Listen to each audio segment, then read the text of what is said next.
Magandang balita naman tayo, mahigit 700 kabataang may edad 18 hanggang 24 sa Quezon City ang posibleng magkaroon ng trabaho. Ito ay sa sandaling matapos nila ang pagsasanay sa tulong ng Department of Labor and Employment. Yan ang tinutukan ni Dina Pagibitan.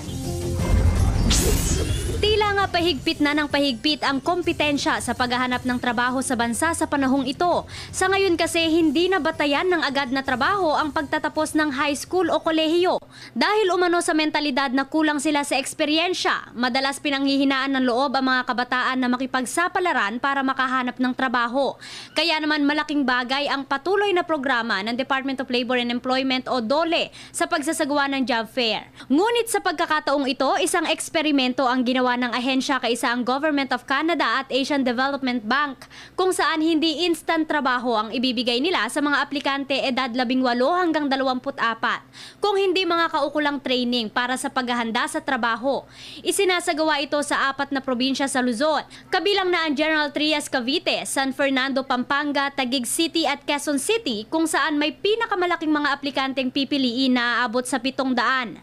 Matapos dumaan sa pre-selection sa pamamagitan ng Tambiolo, sasailalim ang final applicant sa career assessment, session on labor and market, client assessment at career guidance. Matapos ito, magkakaroon din sila ng 8-day training with allowance, job matching, 3 buwang technical training at internship na tatagal ng 6 na buwan. Dito may pagkakataon ng ma-hire ang mga aplikante ng mga kumpanya kung saan sila nag-on-the-job training.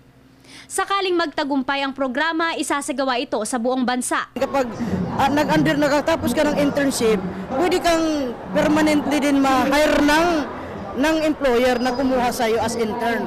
Pag ito'y nagtagumpay, maging successful, ito ay i-roll out, meaning to say, halos lahat ng mga LGU sa Pilipinas ay iraran itong programang ito. Matapos ang 3 taong pagtambay, pagkakataon na umano ni Mary Ann ito para magkaroon ng trabaho. Kaya naman, sobrang gagalingan ko yung training. Tapos, syempre kailangan, 'di ba, kapag nakuha ka, kailangan galingan mo, bigay mo lahat ng kaya mo for the kasi one na blue moon lang 'to, 'di ba? Para sa Telebisyon ng Bayan, ako si Dina Pagibitan.